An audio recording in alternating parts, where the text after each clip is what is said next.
se fosse preciso dizer mais, com o propósito de não tentar ser redundante, eu mencionaria que esse é um tema que transcende muito o interesse corporativo ou o interesse apenas dos advogados. Costumamos pensar nos honorários e mesmo no jus postulandi como questões apenas pertinentes aos advogados, à advocacia. Mas eu quero chamar a atenção para o fato de que isso é uma forma distorcida de encarar o assunto. O tema se relaciona com a administração da justiça e com a própria aplicação eficiente da lei. É o que eu tentarei mostrar em alguns minutos nessa apresentação.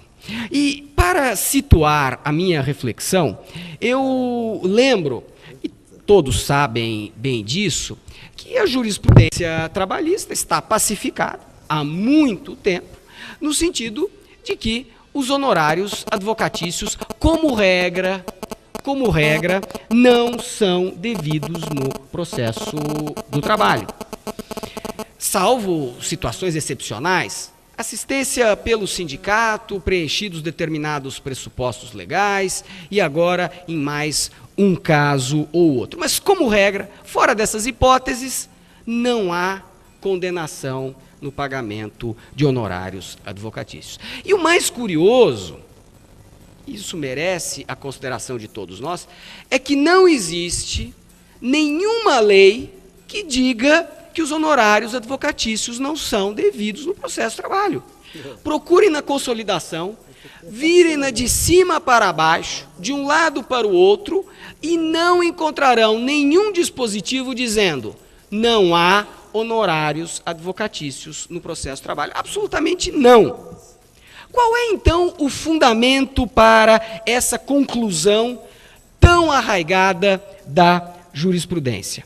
Em linhas gerais, são 4 os postulados em que se baseia essa conclusão. Primeiro postulado: o processo de trabalho é muito simples. É um processo fácil de ser manejado e conduzido.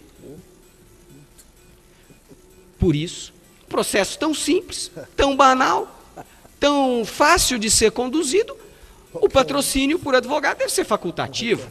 Afinal, qualquer um pode manejá-lo. Isso teria ainda a vantagem de facilitar o acesso à justiça. Afinal, se o trabalhador, para apresentar o seu processo, não precisa contratar advogado, será mais ampla, digamos assim, a porta aberta para entrar no tribunal. E, finalmente, não deve haver mesmo a condenação em honorários advocatícios para assegurar um outro postulado importante do processo do trabalho, que é a gratuidade. Porque um processo do trabalho caro seria um processo do trabalho oneroso. Portanto, percebam a partir desse raciocínio que tudo se prende essencialmente ao artigo 791 da CLT. É esse dispositivo, a partir das premissas que eu procurei estabelecer, é esse dispositivo que justificaria a conclusão em torno da inexigibilidade dos honorários advocatícios no processo do trabalho. Pois bem, o que eu intentarei fazer hoje é mostrar, primeiro, que todas essas premissas, esses 4 postulados são falsos, não são verdadeiros. Segundo, que a ausência dos honorários advocatícios, em primeiro lugar, não facilita o acesso à justiça. Pelo contrário, dificulta-o, compromete a administração eficiente da justiça e, finalmente, atrapalha a efetividade dos direitos sociais, dos direitos trabalhistas. Comecemos, então, pela primeira premissa. O processo do trabalho é um processo simples, um processo sem formalidades, sem sofisticações, que pode, por isso, ser manejado pelo leigo, sem necessidade de advogado. Bem, eu creio que se pode dizer, sem nenhum receio de cometer erro, que se em algum momento o processo do trabalho foi simples, se em alguma altura essa premissa mostrou-se verdadeira, hoje poucas coisas serão tão falsas como ela. O processo do trabalho não é de maneira nenhuma simples. Aliás, adquiriu um tal grau de complexidade que às vezes mesmo nós, os especialistas, temos surpresas e dificuldades. Quero contar rapidamente um caso em que me envolvi há aproximadamente 2 meses. Fui procurado no escritório por uma empresa para realizar uma sustentação oral no tribunal, um caso muito interessante que envolvia uma hipótese de justa causa de um alto empregado da empresa. Solicitei o material para avaliar a possibilidade de realizar a sustentação oral e cheguei a 2 conclusões. E o processo até então era acompanhado pelo departamento jurídico da empresa, extremamente capacitado e competente. Primeira conclusão, a empresa tinha toda a razão no mérito, a justa causa estava mesmo caracterizada e o processo não havia sido bem decidido em primeiro grau de jurisdição. Segunda conclusão, o recurso não seria conhecido, fatalmente. E por quê?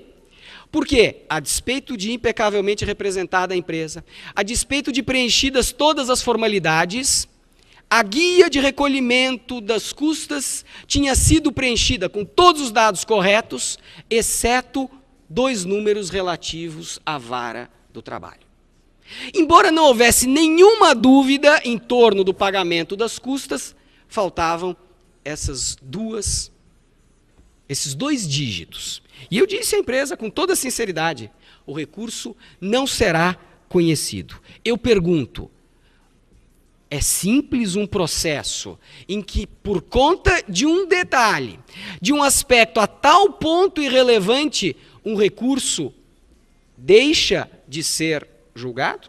E eu poderia multiplicar os exemplos de complexidade atual do processo do trabalho. Quem é que nunca se deparou aqui com uma ação civil pública, com os pedidos mais abrangentes, ou discussões em torno, viram no painel anterior, assédio moral, dano moral, assédio processual, uma nova figura que já se invoca, dumping social e tantos outros temas de uma enorme complexidade. Como eu disse, eu poderia multiplicar os exemplos, mas não é o caso. Eu creio que todos concordarão com essa afirmação. O processo do trabalho não é, seja no plano estritamente processual, as sutilezas são enormes, é um protesto que não é lançado no momento certo, é uma pergunta que não é feita, é uma passagem não impugnada da defesa ou da inicial, e assim sucessivamente. O processo é muito complexo. E o direito material que se aplica com este processo é cada vez mais intrincado, difícil e igualmente complexo. Portanto, a primeira premissa claramente é falsa. Decorrência é a falsidade da segunda premissa. A ideia de que o patrocínio facultativo seria possível e facilitaria o acesso à justiça. Ou seja, abriria mais amplamente as portas do tribunal para as partes. Falso. O jus postulandi pode até facilitar o acesso atabalhoado à justiça, mas não garante o devido processo legal. Aliás, disse muito bem, muito melhor do que eu poderia dizer, o doutor Euclides exatamente esta verdade. Devido processo legal supõe não qualquer acesso, mas o acesso técnico, o acesso competente, com a defesa eficaz e acertada. E quem diz isso, não sou eu. Além do doutor Euclides, e já bastaria por aí a autoridade, diz também a Suprema Corte dos Estados Unidos, que pôde desenvolver uma riquíssima jurisprudência em torno do conceito tão importante, capital de devido processo legal, a partir da 14ª emenda à Constituição norte-americana. E há alguns casos que são paradigmáticos na história dessa jurisprudência e podemos tirar lições importantes para nós a partir das decisões que a Suprema Corte tomou. Eu começo por um célebre julgamento da década de 30, que se transformou em um filme muito bonito. Lamentavelmente não me recordo do nome do filme, mas sei que há um filme sobre esse julgamento, que envolve 6 réus pobres, negros, que foram acusados de ter cometido um homicídio em um trem num estado do sul dos Estados Unidos. Levados a julgamento, nesse estado, os réus pediram a assistência de um advogado, porque disseram que não tinham dinheiro para contratar um advogado e que não se consideravam preparados para fazer a defesa no tribunal. No Estado, na Justiça do Estado, esse direito foi negado. Afinal, quem não tem dinheiro, vire-se por sua própria conta, foi a resposta do juiz. O caso chegou à Suprema Corte dos Estados Unidos e essa decisão célebre, Powell versus Alabama, resolveu a controvérsia. E diz, o direito de ser ouvido, em muitos casos, não significa nada se não se traduzir no direito de ser ouvido por um advogado. E veja o que diz a passagem final da decisão, exatamente aquilo que o doutor Euclides, com a sua sensibilidade do advogado, trouxe para nós com o seu exemplo. Grandes médicos, grandes profissionais que se sentem inseguros na sala de audiência. E diz a decisão, mesmo o homem inteligente e educado, sendo leigo, muitas vezes tem pouquíssimo ou nenhum conhecimento em matéria de lei. E a partir daí firmou-se uma jurisprudência claríssima nos Estados Unidos. O devido processo legal, em casos de aplicação da pena de morte, que era a pena prevista para aquele crime, supõe a atuação do advogado. Mas passados 30 anos, mais ou menos, houve um outro caso marcante, da década de 60. E esse, felizmente, eu me lembro o nome do filme, que eu recomendo enfaticamente que assistam. O filme não é tão bom, o livro é infinitamente melhor. E o filme, baseado no livro, se chama As Trombetas de Gideão. Um caso verídico, de um jovem no estado da Flórida, que já tinha várias passagens pela polícia quando criança, porque vinha de uma família completamente desestruturada, havia praticado pequenos ilícitos, vivia de expediente, não tinha ocupação fixa, e por isso fora preso, passara algum tempo na cadeia, e numa das ocasiões em que estava solto, recebeu a acusação de ter praticado um furto. Levado ao tribunal, tal como ocorre no processo penal norte-americano, a primeira pergunta que o juiz fez foi, o senhor se declara acusado ou inocente? Porque o reconhecimento da procedência da acusação simplifica o processo e o leva imediatamente à fase de aplicação da sanção. O acusado, que se chamava Gideão, disse com todas as letras, cometi muitos erros na minha vida, paguei por eles, mas este crime eu não pratiquei. Ótimo, então vamos começar o julgamento.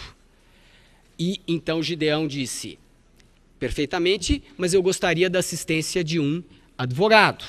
E o juiz que presidia o processo, como eu já disse que corria no estado da Flórida, disse: pois não, traga o seu advogado. Eu não tenho advogado. Mas então, o que você quer? Eu quero que o Estado me dê um advogado. Replicou o juiz: senhor Gideão, lamento, mas como o senhor sabe ou deveria saber, e já vem a prepotência da autoridade nesse caso, em Powell versus Alabama, lembram-se o caso de 30 anos, a Suprema Corte do nosso país decidiu: devido processo legal garante direito a advogado em processos em que a pena possa ser a de morte. No seu caso, a pena não será de morte. Será, no máximo, por conta dos seus antecedentes, de 5 anos de prisão. Portanto, não posso lhe dar um advogado conforme resolvido em Powell versus Alabama. Defenda-se. Pobre do Gideão, fez o que pôde num complexo processo criminal norte-americano e foi, como seria de se esperar, condenado. E tudo isso é absolutamente verídico, não há nenhuma linha de ficção. Foi levado à prisão para cumprir a sua pena no estado da Flórida, e eis que Gideão, que podia ser pobre, poderia ter cometido erros, mas ignorante não era, começou a estudar os livros da jurisprudência da Suprema Corte e chegou à conclusão de que eu não tive o meu devido processo legal respeitado, porque eu não tinha advogado. E Powell versus Alabama não pode ser interpretado desse modo como o juiz da Flórida interpretou. O que fez então Gideão, que já estava condenado, preso na cadeia? Escreveu uma carta para a Suprema Corte, dizendo que considerava que o seu devido processo legal havia sido rejeitado, violado. Bem, eu imagino, se estivéssemos diante do nosso processo do trabalho, simples, que qualquer leigo pode conduzir. Como Gideão não havia escrito antes 2 cartas para pré-questionar a matéria federal controvertida e tampouco anexou 2 vias da GRU com o comprovante de recolhimento das custas, a carta de Gideão iria para o cesto do lixo. No entanto, a carta foi recebida na Suprema Corte, admitida como um processo, com assistência judiciária, porque havia previsão na Suprema Corte, nomeado um advogado para falar em nome de Gideão na Suprema Corte, e o resultado está nessa decisão. A razão e a reflexão exigem de nós que reconheçamos que no nosso sistema adversarial de justiça, qualquer pessoa que é levada a um tribunal, que seja muito pobre para contratar o advogado, não terá assegurado um processo justo, a menos que um advogado seja dado a esta parte. Ou seja, a Suprema Corte reconheceu, mais uma vez, a conexão entre representação técnica por advogado e devido processo legal. E depois, como sabem, isso foi ainda mais expandido, porque, na verdade, uma concepção holística do devido processo legal supõe não só a representação no processo, mas como até mesmo o direito de conhecer os seus próprios direitos. E aqui eu, de certo modo, encerro essa passagem pela Suprema Corte com o conhecidíssimo Miranda versus Arizona, que todos já ouviram, tenho certeza, nos filmes de policial norte-americano. A primeira coisa que se diz quando alguém é preso, porque é o direito de conhecer os seus próprios direitos. O senhor tem o direito de permanecer em silêncio, se abrir mão desse direito, o que disser poderá ser usado contra o senhor no tribunal. Mas o que vem a seguir? O senhor tem direito a um advogado. Se não puder pagar um advogado, o Estado lhe dará um advogado. O que mostra, eu insisto, a conexão estreita entre devido processo legal e representação por advogado. Ora, quero passar agora, e devo fazer isso para não cansá-los em demasia, a premissa seguinte: a ausência dos honorários é importante para assegurar a gratuidade do processo. Mais uma vez, um postulado falso e distorcido, com consequências muito deletérias para as partes, para o judiciário e para a sociedade em geral. Por quê? Por uma razão muito simples, em primeiro lugar, porque esta ausência do advogado, porque o litigante é pobre e, portanto, não pode contratar um advogado e, na hipótese de improcedência, não deve ser condenado a pagar por um advogado da parte contrária, leva à desigualdade material que existe entre aquele que tem recursos e aquele que não tem recursos, leva essa desigualdade para o campo do processo. Um bem representado, tecnicamente assistido, que suscitará preliminares, prejudiciais e diferentes alegações. E outro que, por ser pobre, não terá assistência técnica para responder a essas alegações. Ora, vamos usar uma analogia. Alguém imagina dizer para o doente pobre: é pobre, portanto, vá tratar-se por sua conta e busque na farmácia, dentro dos seus conhecimentos, o remédio adequado. Ora, eu pergunto, não podemos fazer uma analogia e transformar o litígio num problema, de certo modo, de rigidez, de saúde, e dizer que o processo é uma farmacopeia onde buscamos o remédio adequado? Como, então, dizer para o litigante pobre: defenda-se por sua conta e busque a ação adequada, reclame o direito que achar que tem, se souber fazê-lo? Ora, isso não faz sentido. Para o doente pobre, o que é que existe? A medicina pública, assistência médica gratuita. Para o litigante pobre, deve haver também a representação técnica por advogado provido pelo Estado.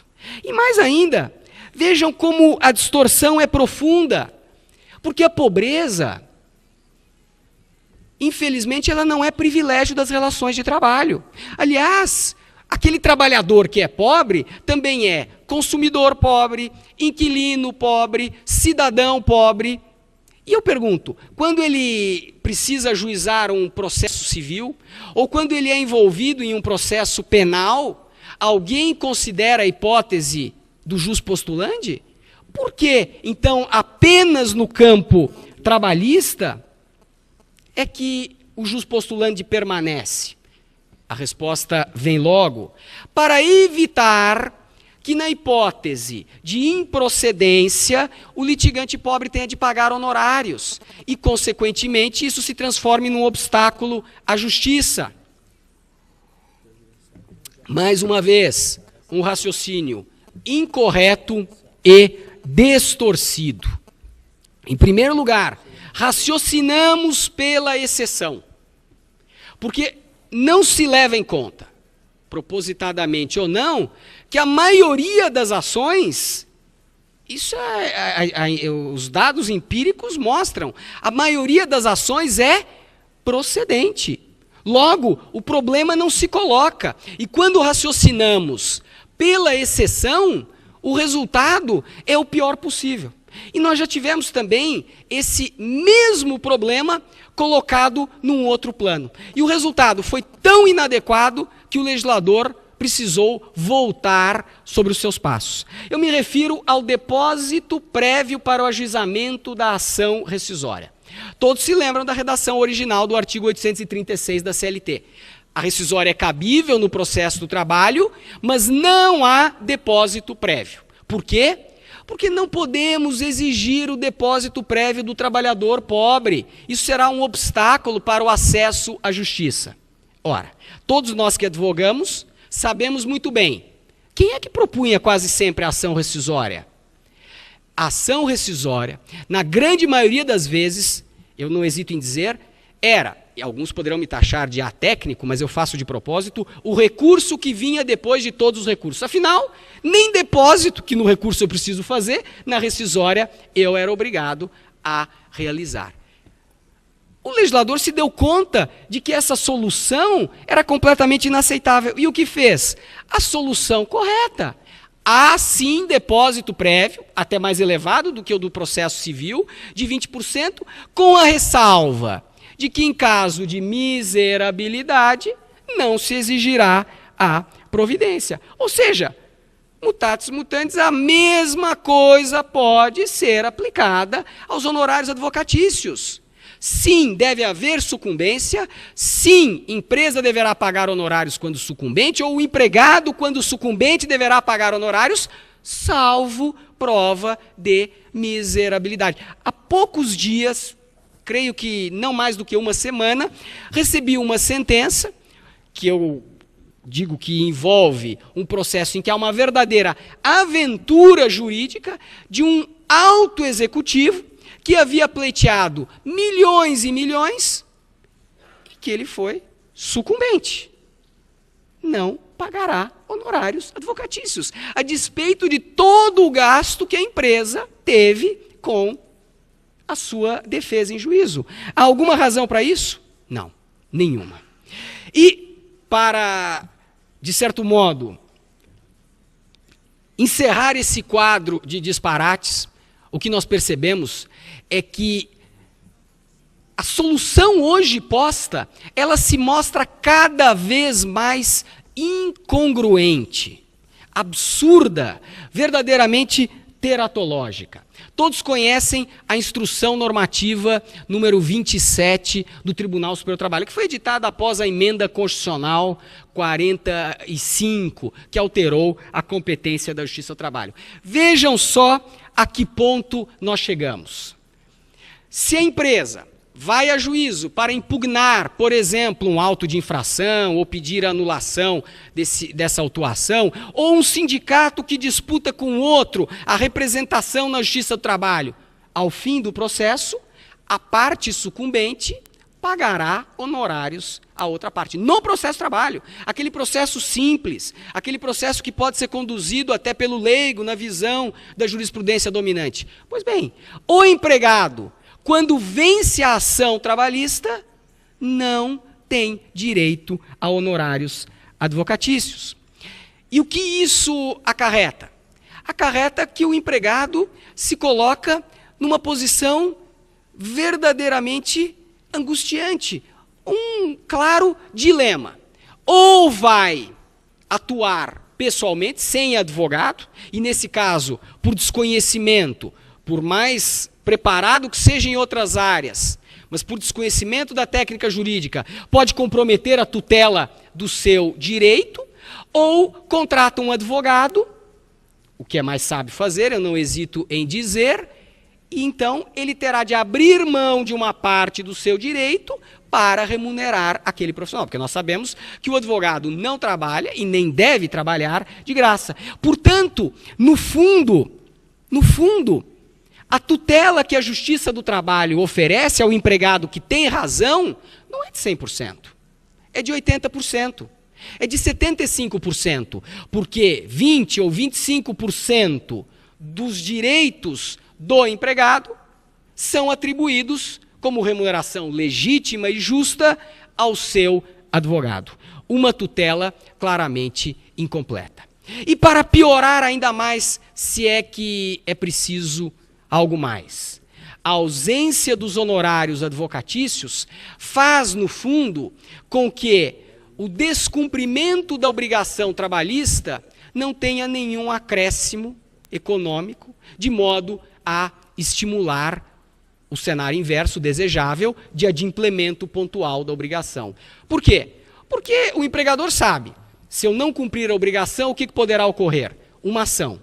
E o que eu pagarei na ação? O mesmo direito que eu já devia ter adimplido durante a vigência do contrato. Pagarei algo mais? Não, não pagarei. Logo, do ponto de vista estritamente econômico, o não cumprimento passa a envolver, muitas vezes, uma vantagem econômica, sobretudo se considerarmos prescrição, não prova do direito, possibilidade de acordo no curso do processo e várias outras circunstâncias. Agora, vejam, como eu disse, que nós estamos no ponto de ruptura. Eu creio que, se fizermos um outro congresso, o que muito me alegraria, e nessa oportunidade, eu tenho certeza, o convite seria apenas para o Dr. Euclides e não para mim, o que seria mais sábio e acertado, se fizermos um congresso dentro de 2 ou 4 ou 5 anos, eu creio que vamos vir aqui discutir como são arbitrados os honorários advocatícios no processo de trabalho. Porque a situação chegou a um ponto em que não é possível mais a manutenção do quadro atual. E eu digo isso especialmente a partir de 2 súmulas do Tribunal Superior do Trabalho, que mostra, na minha opinião, que o tribunal está fazendo aquilo que é sábio e acertado, com sensibilidade. Vou usar uma expressão muito popular, mas que retrata bem isso. A sopa quente nós tomamos pelas bordas, pelas laterais. E é o que o Tribunal Superior do Trabalho tem feito. Aos poucos, minando a ideia de jus postulandi e de ausência de honorários advocatícios no processo de trabalho. Vejam, primeiro, o disposto na súmula 425 do Tribunal Superior do Trabalho. O jus postulandi, ele existe, está na lei, artigo 791, mas ele não alcança mais determinados processos. Ação cautelar, mandado de segurança, ação rescisória e recursos de competência do Tribunal Superior do Trabalho. Se quiserem, podem até fazer um teste. Eu ainda não tive ocasião, mas espero a oportunidade para isso. Em um processo que chegue ao Tribunal Superior do Trabalho, com o recurso da empresa, como o empregado não pode mais atuar sem advogado e como fundamento para a ausência de honorários advocatícios seria justamente o jus postulandi, a consequência inexorável qual é? A empresa sendo sucumbente, se o processo chegou ao Tribunal Superior do Trabalho, deve pagar honorários advocatícios. Esse é o primeiro aspecto interessante que mostra o novo desenho que a jurisprudência dá a esse problema. Segundo aspecto interessante, lembrem-se, e isso também já é jurisprudência sumulada, em ação rescisória há sucumbência em honorários advocatícios. E isso gera uma situação curiosíssima, para não dizer absurda. Imaginem a hipótese do empregado que propõe uma ação trabalhista, obtém êxito, reconhecimento do seu direito, ele não terá honorários advocatícios, a jurisprudência é pacífica nesse ponto, supondo que não estejamos diante de uma situação excepcional. Agora, invertam o exemplo.